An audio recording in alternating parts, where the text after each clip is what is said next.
Praise God. Malakas na papuri sa ating Panginoon.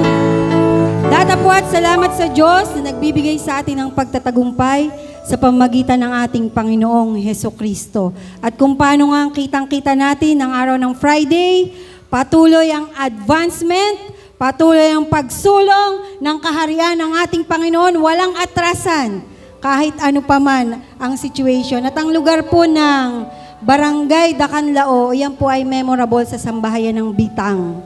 Diyan daw po binaril ang dating kapatid nila na kapitan. Kinukwento sa akin ng pamangkin ng Brother Benny, talagang itinutok dito, lusot ang bala at hindi na nahuli po yung hitman. At kung paano, ang sabi nga ng Brother Benny, maraming dugo ang dumanak sa lugar na to ng Dacanlao, subalit ng gabi ng krusada, ang dugo ng Panginoon ang patuloy nating naranasan, ang kaluwalhatian at ang kagalingan ng lahat ng may sakit at may karamdaman. Purihin natin ang ating Panginoon. At kung paano yung awit na Tagalog version po ng Praise the Name. Ang umawit po niya na yung batang mismong umawit. Ang nagsalin sa Tagalog. Yung batang mismong umawit ng gabi ng krusada, at tinanong ko siya dahil gusto kong malaman sa mo nakuha. At ang sabi niya, Ate Corinne, yan ay nung panahon na may sakit ang ating Pastora Oklet. Yung panahon na hindi na natin siya nakakasama, ako'y nagkaroon ng panaginip. Sa aking panaginip, tayong lahat ay nagtitipon-tipon. At habang tayong lahat ay nagtitipon, may balita na dumating na ang ating Pastora Oklet ay wala na. At nang malaman ng buong kongregasyon, nag-iyakan daw tayong lahat dun sa aking panaginip. At habang lumuluha ang lahat, may humahagulhol, talagang hindi daw yung masamang balitang yon, biglang may dumating na isang tinig, isang lalaki, na ang sabi ng lalaking yan, hindi ito ang panahon ng pagluha. Dahil ang si inyong Sister Oklet ay na sa Panginoon na. At doon dinig na dinig daw niya yung awit sa Tagalog na purihin ka. At sabi niya, putol Ate Corinne, at buong 2 gabi pinagpuyatan ko sa pamagitan, sa bahid ng banal na Espiritu na isalin sa Tagalog. At yung pagnanais niya, sabi nga niya, hindi ko po alam kung sino pong tatayo sa crusade. Pero gustong gusto ko po na sa birthday ng Pastora Oklet, September 27, iyan ay maawit. Kaya ang sabi nga niya sa akin, baka po si Ate Hani ang tatayo. Nasabi ko na po sa kanya yan, na ipatotoo ko na po, nabasa na po niya, inawit na namin, pero hindi nga si Hani ang nagpaawit. At salamat sa Panginoon, nandun ang bahid sa pamagitan ng kanyang tiyo na ba niya, lolo na niya si Brother Benny. At dun nga, lahat tayo, pag naririnig natin ang awit, lahat tayo ay lumuluha dahil tunay, siya lang ang ating pupurihin. Sa masama at sa mabuti, ang Diyos ay napakabuting Diyos. Malakas na papuri sa ating Panginoon. Kaya tunay po, 2 birds in 1 stone. Ang krusadang yan, na kung paano narinig nyo naman ang sabi, ninais ng ating Sister Oklet, siya ay mag-birthday sa lugar ng Batangas.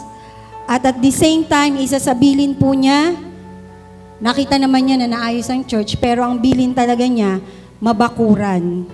Dahil yung pong pataas na yon, pag-aari pa rin po yun ng mga bitang, pero naipagbili na. At ang problema po ng Batangas Church, is pag malakas ang ulan, mula dun sa manggahan, pumapasok ang tubig. At yun ang naging isa sa kauhawan ng Sister Oklet, palibutan ng bakod. At dahil nga magkakaroon po ng kasalan sa October 5, nandun inuna, sa pamagitan ng bawat isa, lahat po kayo kabahagi dun. Sa pagpababakod na yon, ang unang amount na kinailangan is 90,000 dahil ang sabi ni Engineer Aris, 5 patong ng hollow blocks and then yung bakal na yon. At bago po magkrusada, ang ating mga lalaking missionary talagang double time, mas pagod po sila sa humahayo. Kasi ang humahayo, pag santing na ang init, pwede na kaming tumigil. Pero ang mga manggagawa po, hindi sila pwedeng tumigil.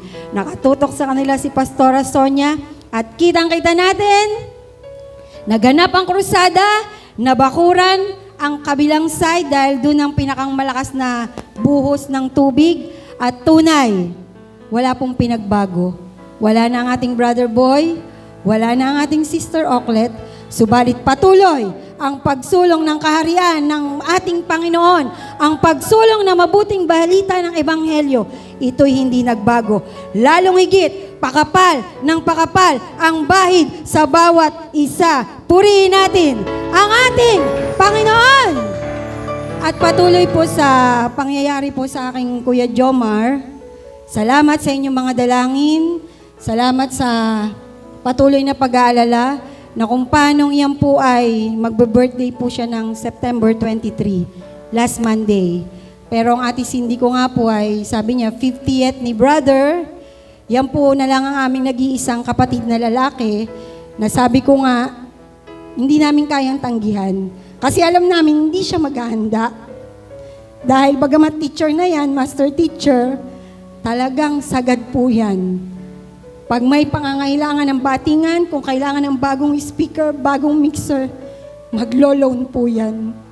At ang ATM niyan, nakasanla. Kaya ang ate ko, lahat ng pamangkin, kami magkakapatid, gumawa ng GC. At ang sabi nga, ipaghahanda natin siya sa September 22, Sunday, after ng gawain. Ambagan, wala siyang alam, wala siyang kamuwang-muwang. At yan ang kapatid ko na siya na lang ang lalaki. Pag wala si Jerem, pag kailangan kong tulong niya, kahit tulog yan. Kahit papasok yan sa paaralan. Kahit pagod yan. Lahat kaming magkakapatid. Yan ang aming tinatawag. At sobrang sipag. At araw nga po ng Sabado, inihatid siyang nag-drive ng L3. Dahil ang ating kapatid na Jerem, wala pa yata sa kanyang pagtugtog sa crusade, siya ang nagda-drive sa ating mga music ministry.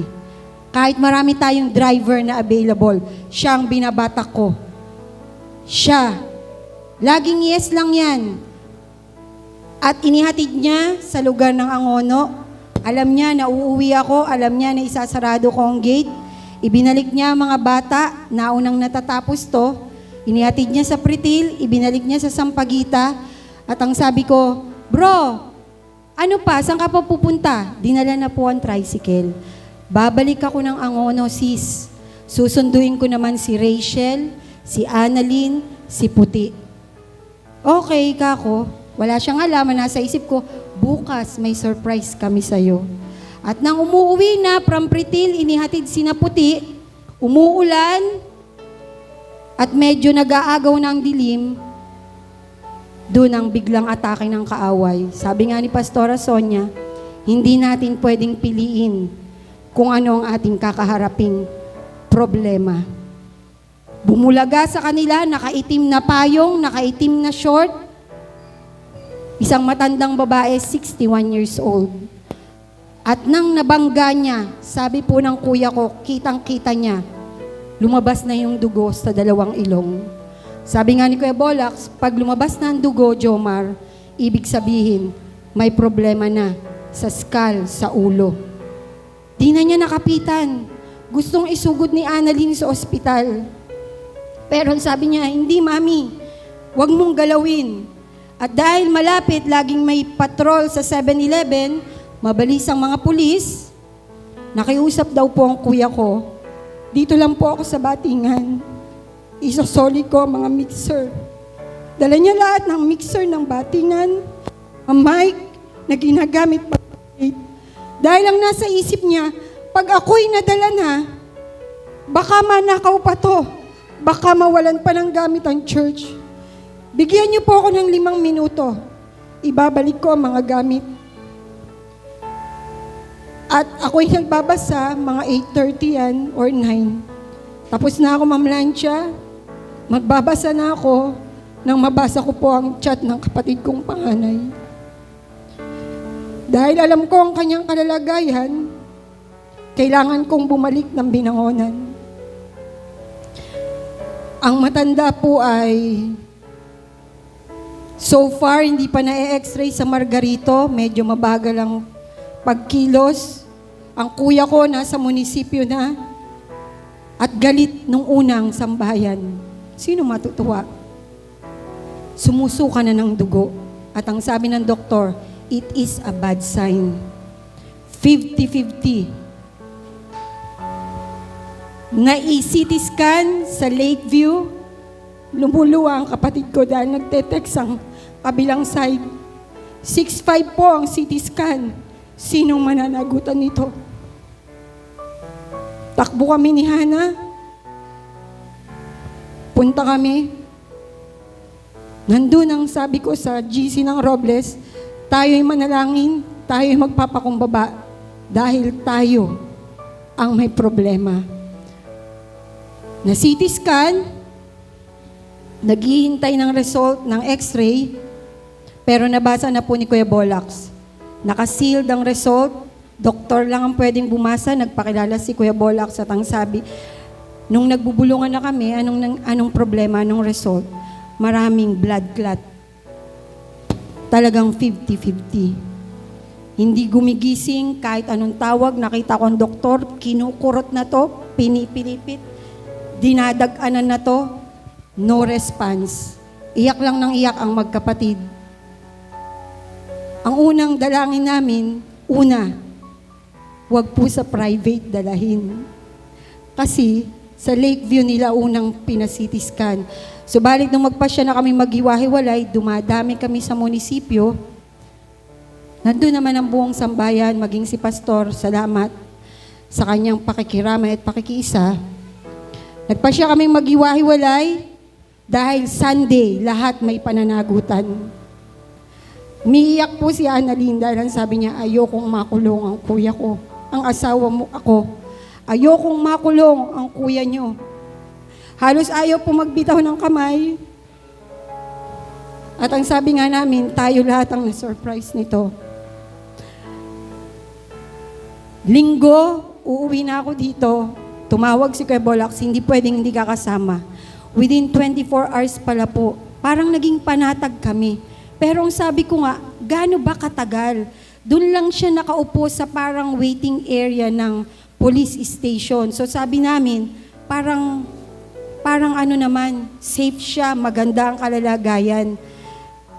At nandun kami ang naging sagot nga pala ng magkapatid, pasensya na po, hindi po kami pwedeng magpasya sa ngayon. Dahil ang nanay namin, hindi pa siya nagigising. At sabi ko nga, yun yung kagandahan pala ng meron akong karanasan kay Marvin at kay Lovely. Kaya pala ang pulis nag-aapurahan, Kang Inday, ng gabing yun. 24 hours pala dapat magkaroon ng pagpapasya kung mag-aareglohan. Dahil kung hindi nakipag-areglo, sina Marvin nun, diretso po sa kulungan yung matandang nakaanuhan naman niya. So pag sabi ni Kuya Bolax, diretso kayo ng Amang Rodriguez. At yun po yung isa sa nakahinga kaming lahat. Amang Rodriguez, ibig sabihin public po, may malasakit, meron pang kung anong pwedeng mga gamitin ang Panginoon. Pero pagdating namin doon, sobrang hindi siya maganda. Hindi siya pwedeng situation na pwede mong sabihin sa magkapatid na narito kami para kayo ay pakiusapan ng aregluhan. Dahil kitang-kita ko po yung situation. Yung matanda po that time is hindi maganda. At tinapat sila ng doktor, ang sabi sa kanila ng doktor, ang ina nyo ay 50-50. Kung operahan man natin siya, hindi ko maipapangako sa inyo na siya ay mabubuhay, siya ay didilat, siya ay magiging normal. Buong maghapon, nandun ang aming pagkausap sa magkapatid. At ang isa po namin pasalamat, yung po palang panganay ay CCF. Ang boyfriend, classmate ba ni Sir Jerry? Ni Elaine. At lahat daw ng na-shared post ni na Elaine at ni na Sir Jerry na crusade natin, nakikita ng mag-boyfriend na to. Kristiyano sila. At ang sabi nga nila, ate, nagpasya na po kami ng ate ko. Ayaw po naming makulong si Sir Jomar. Pero ang pakiusap po namin, iyak din po ng iyak yung magkapatid. Dahil wala na silang ama. Ang pakiusap po namin, lahat ng expenses medically, kung hanggang saan pa ang aabuti ng nanay namin, mama namin, sasagutan niyo po. Every day, may magbabantay po. Pero hindi kami makaalis ng abogado dahil ang bili ng pulis, before 6:30, makabalik kayo kasi ipapasok si Jomar sa loob ng selda. Hindi naman namin basta mapilit na tara na sa abogado. Sunday po yun. At sabi ko, naalala ko ang hina ng signal, Peter, humanap ka na ng notary dyan. Habang nasa labas ka, nasa loob kami. Hanap si Peter. At tumawag siya, Ate Corinne, meron ditong bukas, linggo ngayon. Usually half day lang sila. Sabi ko, ganun ba? Sige, bumalik ka na dito. Pumayag na, aalis na kami. Pero hanggat hindi po napipirmahan, labanan. Nagchat-chat ako sa GC namin, manalangin kayo, dahil labanan. At bigla pang nangailangan ng dugo. 4 na bag, ooperahan na, 4 p.m. At talagang yung tamang tao lang, si Peter po yung pinasama ni Pastora Sonia. At dun ko naalala basta ang salita ng Diyos na hindi ko makakalimutan. Tumataginting po sa tenga ko, nung panahon na ang ate Cindy ko ay na-stroke, dinala din sa ospital, tinawagan ako ni Sister Oklet. Kaya yun po namimiss ko sa Pastora Oklet natin. Yung mga ganyang pagkakataon, tatawag yan sa'yo. At ang sabi niya, nung na-stroke ang ate ko, sagot kayo ng Panginoon. Dahil nangyari ang bagay na yan, nasa gawain sina Cindy. Kaya ang dumating sa akin, Panginoon, galing sa practice ang kapatid ko, inihatid ang mga bata, inihatid sina Rachel. Hindi siya nanggaling sa anumang kasiyahan, sa sariling kalayawan, galing siya sa iyong gawain. Sagot mo siya. At nang napirmahan po ang agreement, pinaulit pa po nung bata. Mas bata to, medyo hindi siya born again. Siya ang hindi born again. Teacher siya sa BCC ng elementary. Pinaulit pa niya ang print dahil lang nabasa niya ang agreement, walang nakalagay na everyday may magbabantay. Pakiulit po, gusto ko everyday. At ang sabi niya sa akin, sorry Ate Corinne, gusto ko din pong makasama namin kayo sa pagbabantay sa nanay ko araw-araw. At sabi ko naman, okay, lahat yan naiintindihan ko. Pero alam niyo po yung everyday na yon, sa araw-araw na pagpunta ni Annalyn, nag-share sila, nag-sharing. Sabi ni Annalyn, ako ay song leader. Si Sir Jomar, isa siyang nagsasalita sa church. Ang isa pong himala, ang sabi niya, hindi na po namin kayo pagbabantayin tuwing araw ng Biyernes, tuwing araw ng Sabado, tuwing araw ng Linggo. Malaya po si Ate Annalyn dahil gagawin niya ang gawain ng Panginoon. Kaya ng crusade, ang hipag ko, nandun, umaawit. At kahapon, nagchat-chat ang kuya ko, nandito ako ngayon sa practice, malaya akong magagawa ang gawain para sa Panginoon. At ang huling update po, nasabi ng doktor, 50-50, parang kulang na lang sabihin, wala nang pag-asa. May tinanggal pong isang part ng skull niya, na isend sa amin ng picture, na yung skull na yon, i-freezer, kung sakaling dumating yung time na kailangang ibalik, kasi ang doktor parang, kung gusto nyo pang ibalik, yung ang term, ibabalik natin. Ang tanong ko, pag hindi ibinalik, anong pwedeng mangyari sa pasyente? At sa update po kagabi, ang sabi ng panganay na anak, praise God po, Ang nanay ko po, wala ng tubo. Ibig sabihin, nakakahinga na ng sarili niya. Iminumulat na ang mata, na nung unang iminulat ang mata, parang walang nakikilala. Kasi hindi natin alam kung anong pwedeng maging result after tanggalin ang isang part ng skull niya. Pero kahapon, nakikipag eye-to-eye contact na po siya sa amin at mukhang nakikilala po niya kami. Pinipilit lang pong magsalita. At alam po namin sa patuloy nating lahat na dalangin, ang nanay ko po ay makapagsasalita. Purihin natin ang ating Panginoon. Kaya patuloy po, isama niyo sa dalangin si Nanay Lydia Pelias na maging maayos ang kanyang kagalingan, maging maayos ang lahat at sa pagpupuno sa lahat ng pangangailangan, patuloy na alam natin, God is our source of our total supply. Purihin natin ang ating Panginoon.